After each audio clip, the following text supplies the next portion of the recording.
Welcome back to Lakers News Fan Report, where we bring you the latest and most exciting sports news every single day. And today, oh boy, today we have something special to talk about. Because what just happened in Los Angeles wasn't just another game, it wasn't just another W to add to the standings. It was a statement. A loud, undeniable, electrifying statement to the rest of the NBA. The Los Angeles Lakers, a team that has had its fair share of ups and downs this season, absolutely dismantled the Oklahoma City Thunder, the team that, up until now, had been running through the league like a machine. Final score? 126-99, a 27-point blowout that sent shockwaves through the entire basketball world. But as crazy as that sounds, that's only scratching the surface of what really went down. Because this was about so much more than just a win. From the opening tip, there was a different energy in the building. You could feel it through the screen, through the crowd, through the way the Lakers carry themselves. This wasn't just about getting another notch in the win column. This was personal. This was about reminding everyone exactly who they are and what they're capable of when the pieces fit together. And the crazy part is, they didn't even need a superhuman LeBron night to make it happen. They didn't need Anthony Davis to drop 40. They didn't even need a fourth-quarter miracle. No. They dominated from start to finish with pure execution, chemistry, and fire. And if there were still any doubters, any skeptics questioning whether the Lakers could seriously contend this year, Sunday night may have been the night those doubts officially died. But here's the thing, how they did it might be even more important than the final score. And that's where it gets really, really interesting. We have to talk about Luka Doncic. Because my goodness, what this man is doing in a Lakers jersey is starting to feel almost unfair. Against the best defense in the entire NBA. I mean, literally, Oklahoma City had the #1 rated defense coming into this game. Luka made it look easy, effortless, surgical. He finished with 30 points and 6 assists, but that doesn't even begin to tell the story. The way he manipulated the defense, baited them into mistakes, and then punished them over and over again was just a masterclass. He wasn't just scoring, he was orchestrating. Every time OKC tried to blitz him, he found the open man. When they dropped into zone, he picked them apart with pinpoint passes. When they switched, he hunted mismatches and created open looks. It was almost like he was playing chess while everyone else was playing checkers. And because of that gravity, because of the attention he demanded, the Lakers shooters feasted. They knocked down 22 three-pointers. 22. That's the highest mark of the entire season for this team. Think about that. In one of the most important games of the year, with playoff positioning on the line, they shot the absolute lights out. And it wasn't just catch and shoot either. It was ball movement, drive and kick, extra pass after extra pass until they got the best possible shot. That's championship-level basketball right there. And it's not something you can fake. It's something that only happens when a team is truly clicking. Could this be a glimpse of the version of the Lakers we'll see in the playoffs? Fans are starting to wonder. And then there's Austin Reeves. What a story this kid is becoming. In a game packed with stars, Reeves shined just as bright. He dropped 20 points, hit big shots, attacked closeouts, and maybe most impressively, he was an absolute menace on defense. His primary assignment? Shai Gilgeous-Alexander, an MVP candidate. One of the slipperiest, craftiest, hardest-to-guard players in the entire league. And Reeves made his life miserable.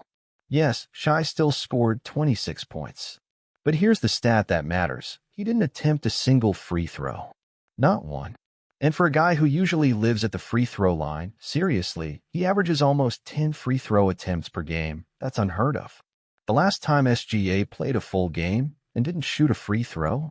December 2021. Think about that. It's been over 3 years.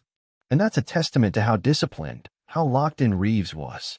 He fought through screens, he stayed vertical, he contested without fouling, and he frustrated Shai all night long.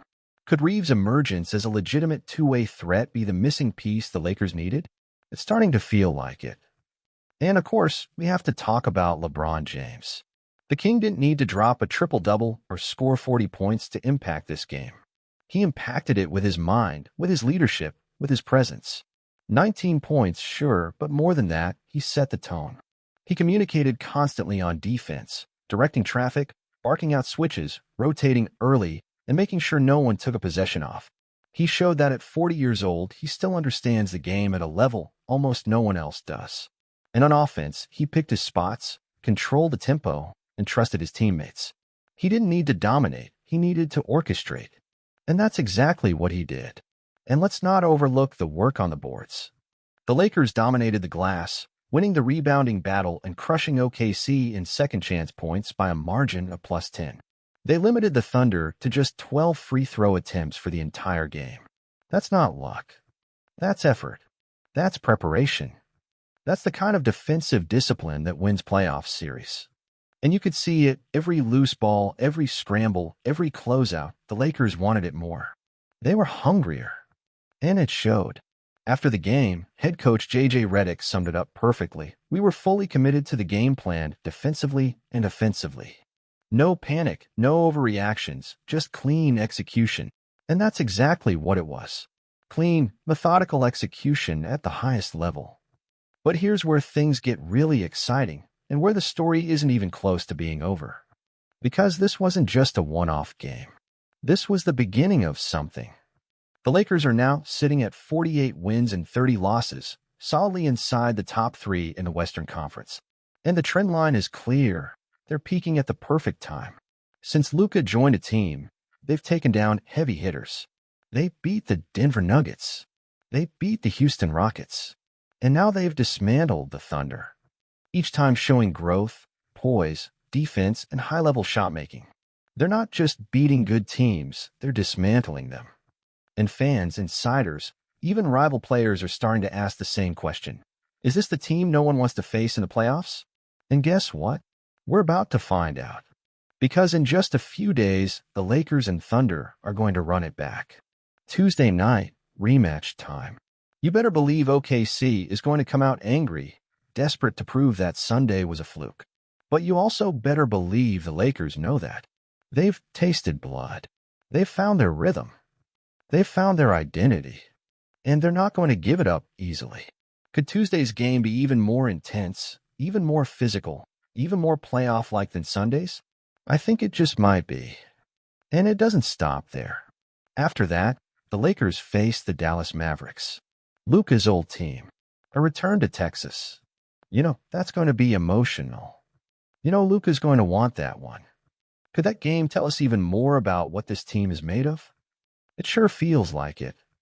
Bottom line, if the Lakers keep playing like this, if Luka keeps dominating, if Reeves keeps defending, if LeBron keeps leading, if the role players keep stepping up, then the rest of the Western Conference better be on notice. Because the Lakers, they're not just here to make the playoffs. They're here to make noise. Big noise. Championship-level noise. And after Sunday night, it's not crazy to think that a deep playoff run, maybe even another banner, could be in their future. Is it possible that everything is coming together at exactly the right time? Fans are starting to believe. And honestly, so am I. And speaking of D'Angelo Russell, let's give him some flowers. His growth as a floor general has been massive for this team. He's finding the perfect balance between scoring and facilitating, knowing exactly when to take over and when to defer. That kind of maturity and self-awareness is crucial, especially heading into the postseason where every possession matters. Another aspect that's flying under the radar is the Lakers' improved transition defense. Earlier this season, they struggled mightily with getting back and stopping fast breaks. But lately, they've tightened it up. They're communicating, sprinting back, building walls, and making opponents actually work for their points. That shift alone could be a huge difference maker come playoff time. Of course, we can't overlook the bench mob. Players like Gabe Vincent and Max Christie have been giving high-energy minutes, keeping the pressure on opponents even when the starters rest. In a long playoff series, having a bench that can maintain or even extend leads is invaluable. And right now, the Lakers' second unit looks battle-tested and ready. But let's be real, none of this happens without defense first. Defense travels. Defense wins championships. And the Lakers are buying into that mindset at just the right time. They're not relying solely on outscoring opponents. They're suffocating them. Rotations are crisp. Closeouts are sharp. Help defense is on point. It's the kind of commitment that championship teams are built on. One storyline that's quietly gaining traction is the chemistry between Luka Doncic and Anthony Davis. There were some early questions about how two ball-dominant stars would coexist, but those concerns are evaporating fast. Luka's playmaking instincts combined with AD's versatility on both ends are proving to be a nightmare for opposing defenses. Pick and rolls, pick and pops, cross-court skip passes, they're clicking, and it's beautiful to watch. And you know what else stands out? The joy. You can see it on their faces. This team is having fun. They're celebrating each other's success. They're lifting each other up after mistakes. They're playing free, but disciplined. That joy, that camaraderie, is something you can't manufacture. It's real. And it's powerful. There's also a growing sense of belief within the locker room. Listen to the players' interviews. They're not just throwing out cliches. They genuinely believe they can win it all. And belief is contagious. When the whole squad is locked in mentally and physically, that's when special things start happening. But let's not get ahead of ourselves. The Western Conference is still a gauntlet. Teams like Denver, Minnesota, and Phoenix are going to roll over. Every series will be a war. Every possession will be magnified.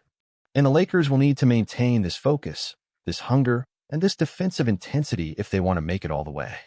And health, as always, will be a huge factor. So far, the Lakers have managed to stay relatively healthy down the stretch, but that's something that can change in an instant. Managing minutes, avoiding unnecessary risks, and keeping guys fresh will be critical. Depth helps, but stars win the playoffs, and the Lakers need their stars at full strength. One underrated advantage the Lakers might have? Experience. Between LeBron's 4 championships, AD's title run, Luka's deep playoff battles, and JJ Redick's veteran savvy from his playing days now translating to coaching, there's a ton of playoff knowledge on this roster. When the lights get brightest, experience matters. It slows the game down. It calms the nerves. And the Lakers have it in spades. But what do you think about all of this? Are the Lakers really peaking at the perfect moment? Could this be the start of something special? Or do you think there are still some obstacles they need to overcome before we start planning any parades? I genuinely can't wait to read your thoughts in the comments below.